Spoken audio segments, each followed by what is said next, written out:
तो दोस्तों फाइनली मुझे इन्होंने 11 बजे चेक इन दिया है। वैसे इनका चेक इन टाइम जो है वो 2 बजे का है और उसमें भी वर्बली ये 3 बजे बोलते हैं, पर जो लिखा हुआ है वो 2 बजे का है। पर पता नहीं क्यों 3 बजे बोलते हैं और चेकआउट टाइम 12 बजे का है। पर इन्होंने मुझे 11 बजे चेक इन दिया है क्योंकि मैं 4 साढ़े 4 बजे से यहाँ बैठा हुआ था, तो मुझे 11 बजे चेक इन दे दिया है।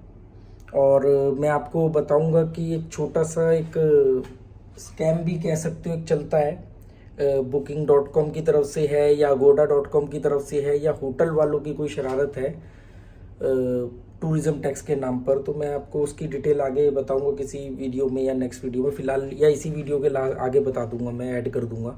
अभी मैं आपको अपना रूम दिखाता हूँ पहले, और दुबई में पहला दिन।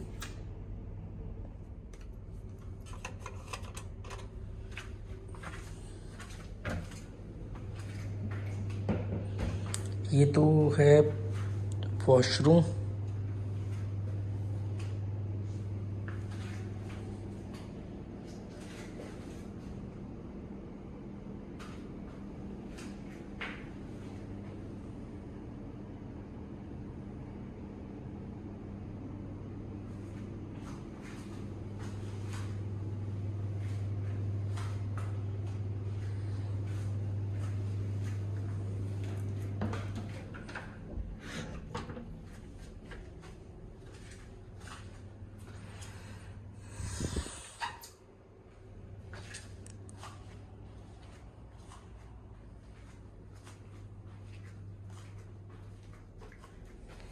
ये मेरा बैग रख दिया उन्होंने।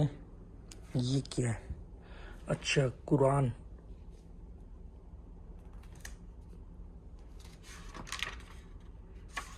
ये कुरान भी रखी हुई है इंग्लिश में।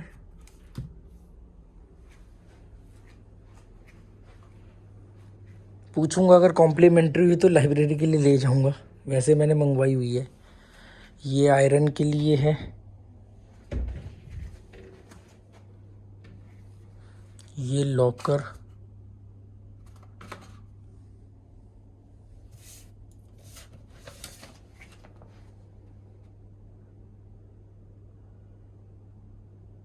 ये लॉन्ड्री के प्राइस है। ये अच्छा, ये नमाज पढ़ने के लिए, प्रेयर करने के लिए ये है। और कुरान भी इसीलिए है कि प्रेयर करने के लिए, अगर कोई मुस्लिम व्यक्ति आके रुके तो उसे नमाज पढ़नी होगी, तो वो कैसे नमाज पढ़ने में उसे दिक्कत ना हो, इसलिए ये चीज़ें रखी गई हैं। और कुछ चीज़ें इन्होंने बोला कि कॉम्प्लीमेंट्री है, पर वो ऑन डिमांड है। एक बॉटल पानी की मेरे को मिलेगी कॉम्प्लीमेंट्री। और उन्होंने बोला कि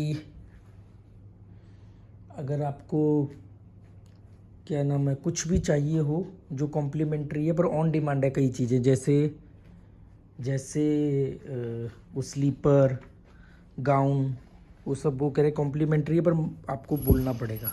तो ये है दुबई का नज़ारा मेरे इस होटल रूम से।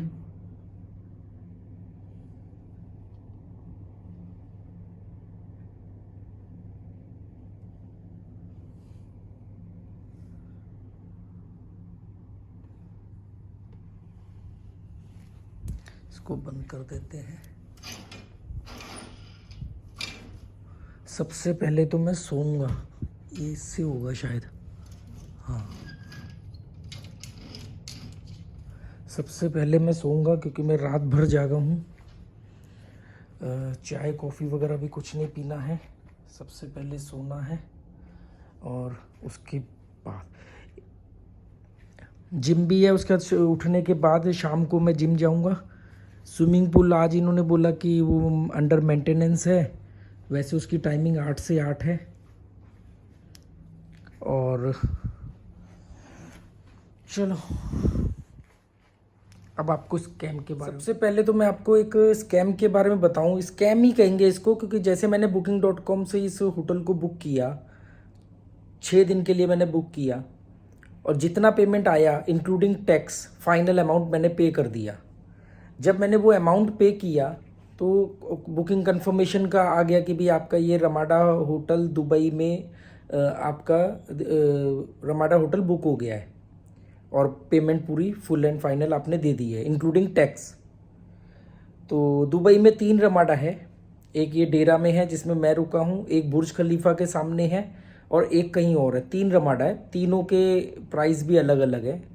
बुर्ज खलीफा वाले के सबसे हाई प्राइस है, तो क्योंकि वो बिल्कुल बुर्ज खलीफा के सामने ही वो कंपाउंड में ही है, तो वो थोड़ा एरिया भी महंगा होगा या बुर्ज खलीफा की वजह से उसके प्राइस हाई हैं।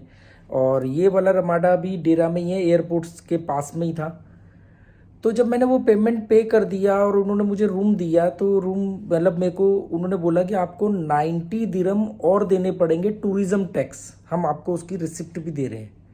मैंने कहा पर मैंने तो पूरा पेमेंट दिया booking.com को।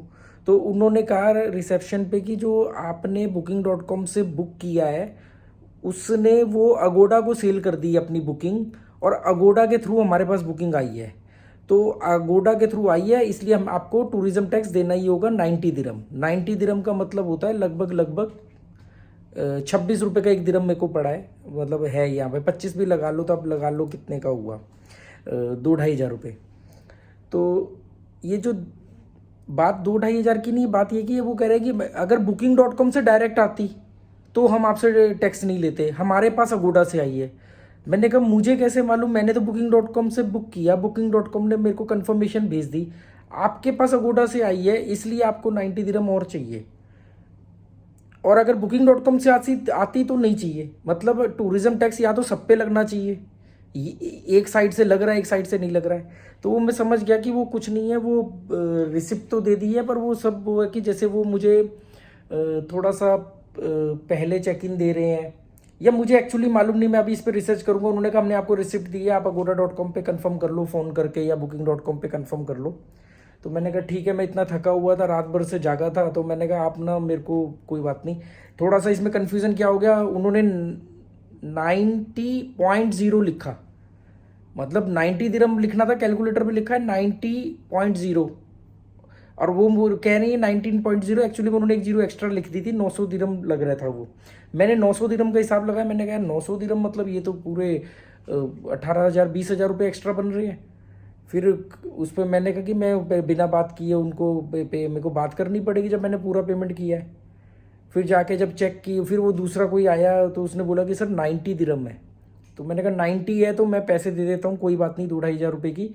अगर रूल हुआ तो ठीक है, स्कैम हुआ तो भी ठीक है, क्योंकि हर आदमी कमाने को बैठा है, सारा पैसा तो मैं अपने घर नहीं लेके जाऊंगा। बस ये कि आटे में नमक होना चाहिए। मतलब अगर 900 दिरहम होता तो मैं नहीं देता, या शायद पता नहीं मैं दे देता, पर 90 दिरहम था तो मैंने कहा कि तुरंत मैंने दिया, उन्होंने रिसिप्ट दी। अब मैंने कहा ठीक है booking.com पे बात करेंगे और अगर ऐसा है कि नहीं है पता लग जाएगा।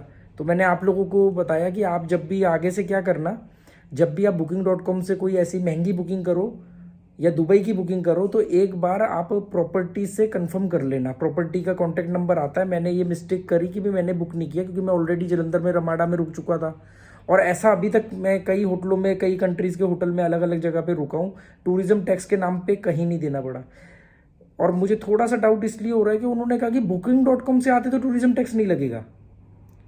मतलब ये कमाल की बात है कि या तो सब पे लगता तो चलो मान लेते कि भाई कोई इस कंट्री का ही रूल है।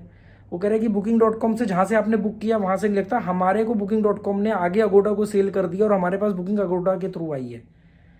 तो ये चीज़ मुझे थोड़ी सी डाइजेस्ट नहीं हुई, तो क्या करें। और बॉस, तो ये थोड़ा सा मुझे अटपटा सा लगा, पर कोई नहीं, अभी मैं पहले सबसे पहले थोड़ा सा फ्रेश होकर के नहा सोऊंगा, सोने के बाद उठूंगा, फिर जिम जाऊंगा, फिर उसके बाद जा करके अगर पूल चालू हुआ तो ठीक है, नहीं तो फिर शाम को निकलेंगे। बाहर बहुत गर्मी है। सुबह 8 बजे मैं बाहर चाय पीने के लिए ऐसे निकला, बाहर टहलते टहलते मैंने चाय भी पी है वहाँ, इंडियन मसाला टी।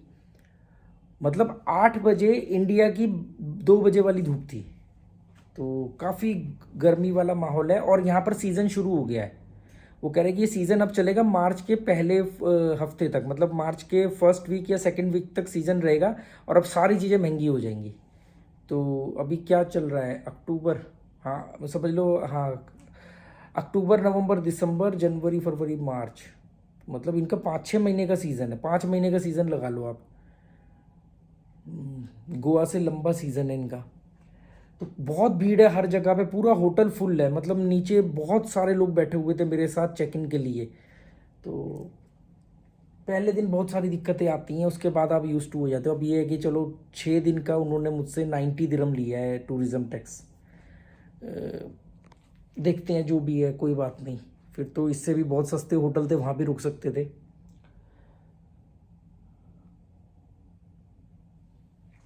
आंखें देखो कैसी हो रही हैं। चलो ओके दोस्तों, गुड बाय, थैंक यू। बाकी मुझे इसमें होटल की मिस्टेक थोड़ी सी कम लग रही है, क्योंकि उन्होंने मुझे जो रिसिप्ट दी है, मैंने अभी पढ़ी है, उसकी फ़ोटो आपको दिखा दूंगा। उस पर उन्होंने लिखा है कंपनी नेम, मतलब जिस कंपनी से उन्होंने बुकिंग ली अगोडा लिखा है, और उस पर उन्होंने प्रॉपर टैक्स लिख दिया है कि भी ये इन्होंने लिख के दिया है कंपनी नेम अगोडा और टूरिज़्म फ़ी, ये टूरिज़्म फ़ी के नाम से प्रॉपर इन्होंने ये लिख के दे दिया है कि भी। तो इसलिए मुझे होटल का तो कम लग रहा है कि होटल की इसमें कोई शरारत नहीं हो, बिना मतलब मैंने इनको थोड़ा ज़्यादा ही कोस दिया। हाँ, पर ये बुकिंग और अगोडा का खेल क्या है कि मतलब अगर बुकिंग ने अगोडा को दिया है तो अगोडा आपसे चार्ज कर रहा है, और हो सकता है अगर कल को कोई 5 स्टार होटल बुक करे और भी महंगे होटलों में जाए, मतलब जो भी 7 स्टार होटल वगैरह, तो फिर तो अमाउंट भी ज़्यादा बैठ जाएगा। ये तो 90 दिरहम था, तो मैंने भी फटाफट निकाल के पकड़ा दिया उनको 100 का नोट। चलो ओके, देखते हैं बाकी जो भी है।